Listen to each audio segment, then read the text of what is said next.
cells. So when someone comes in and they don't tell me they've got thalassemia, I look at their blood and I go, ah, and then I ask them, and then I say, okay, I don't have to, be so alarmed. But you get all these sickle cells with thalassemia.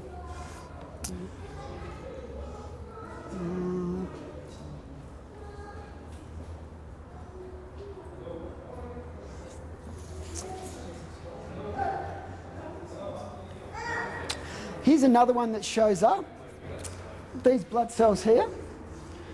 So if you've got a lot of these shapes, it's almost like if you can imagine a stack of 20-cent pieces and someone's pushed them over, it's called rouleau. And in normal diagnostics, they'll say that's a liver problem, and it is. But from this blood test point of view, what we think it is your gut is permeable to a lot of things that get out.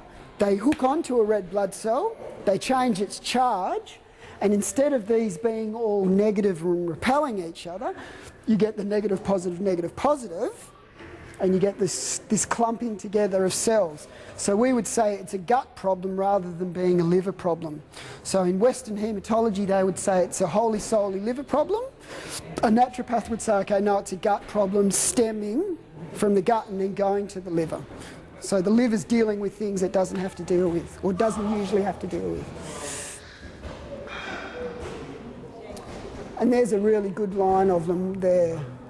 But this is towards the outside of the drop, so you're going to get that sort of clumping, and this is all starting to coagulate now.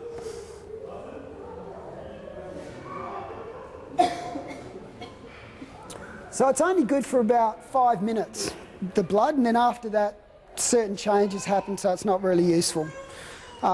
This one here, it's a bit of candida, so it's a yeast, and you can see it hasn't got a cell wall, and yeasts haven't got a cell wall. So if you've got lots of that, you can have lots of gut problems and whatever, and once again it's another line of inquiry for me to go down. So that's the live one. Now this dried one usually takes a little bit to dry, and this is the free radical one, so I'll have a... Really?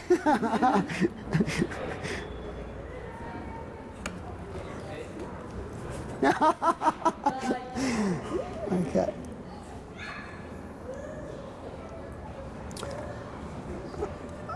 Okay, Kerry. So this is nice and red for a starter, so I can think, okay, Kerry's got enough iron, that's okay. And this is very cold in here, so this might not, it might take a little longer to dry. And I did layers, I don't know if you saw, I touched the blood on the glass, on the slide, and it's sort of like a layer, like layers of onion, sort of onion layers. So it goes further, deeper into the body. I'll go this way. So right down in these bottom ones, and this is the far layer, this is where a lot of, if you're a woman, this is where your ovaries and your uterus will show up. If you're a man, this is where your prostate will show up. And this is where your gut shows up in the dried blood. So when it's very, very nasty and you've got a lot of bowel issues, that'll be quite black and it'll be really, really dark. And I've got a slide here of a patient that I brought in who's got a few problems, and we'll have a look at that. Because I don't think this one's going to dry in time.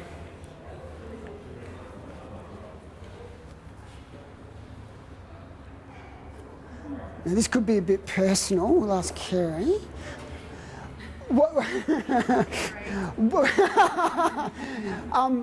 You have hormonal issues show up in the blood in women, and what I usually do is say, okay, where are you on your cycle, and then we can, and that'll change the way the blood looks. So these areas here, that's the free radical damage. So you can have a pregnant woman, and I've done this, who's a week out of giving birth, and her blood will be full of these, and they'll be huge. Looks like she's got, stage 4 cancer.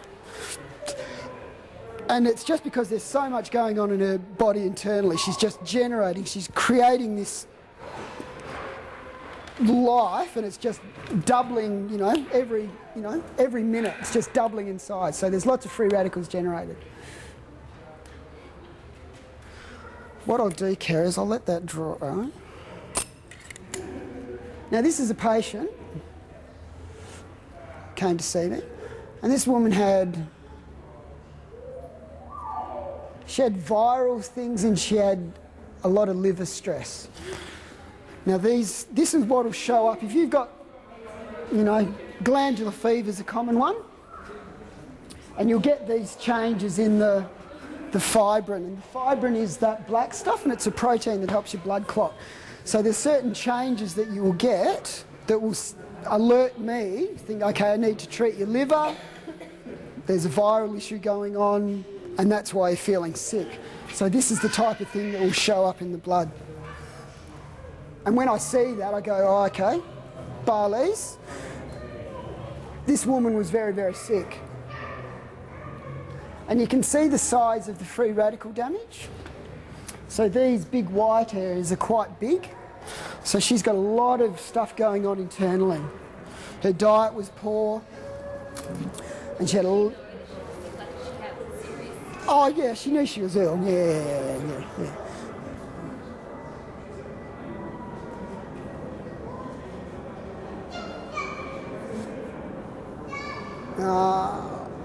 Now this black stuff here that you can see everywhere, and this is this stuff here, that's fibrin, and that's what helps your blood clot. Now it's a protein.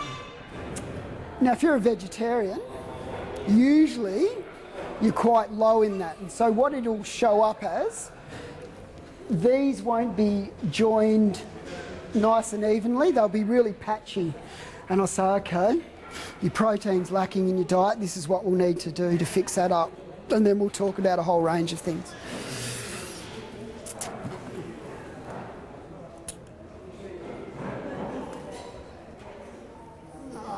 What else shows up? Vitamin C levels will show up in the blood as well. So this woman's got very low vitamin C.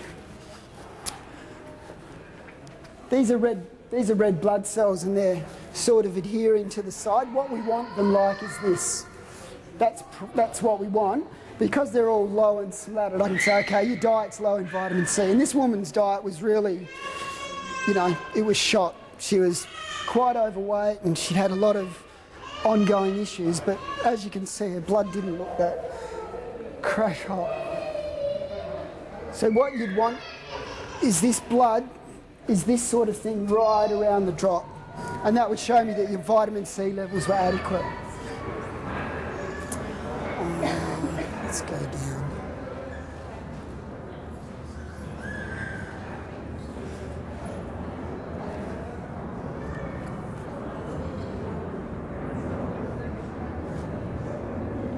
Now you can't really see from this because the magnification's too great. It'll show up calcium imbalances as well. So what will happen, you'll get these rots, or these white areas, and they'll be long and strung out, and they'll radiate out like spokes of a wheel. So if someone comes into me, say mid-50s, her calcium levels might not be that high and she might be losing calcium, the blood will show that up. And then I can say, okay, we need to remedy this, and we'll talk about calcium in her diet and maybe taking a supplement.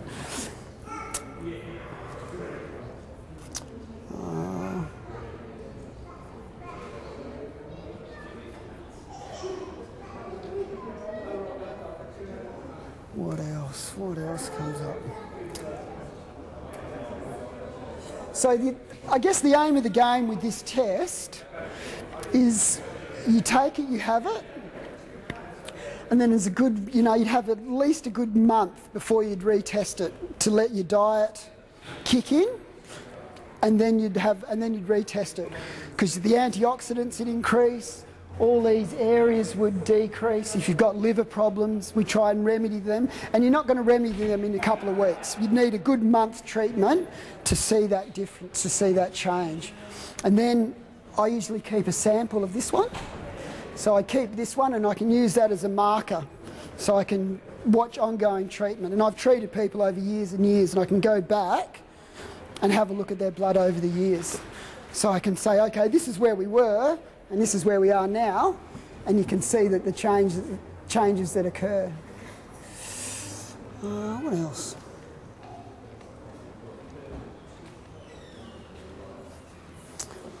I might just whip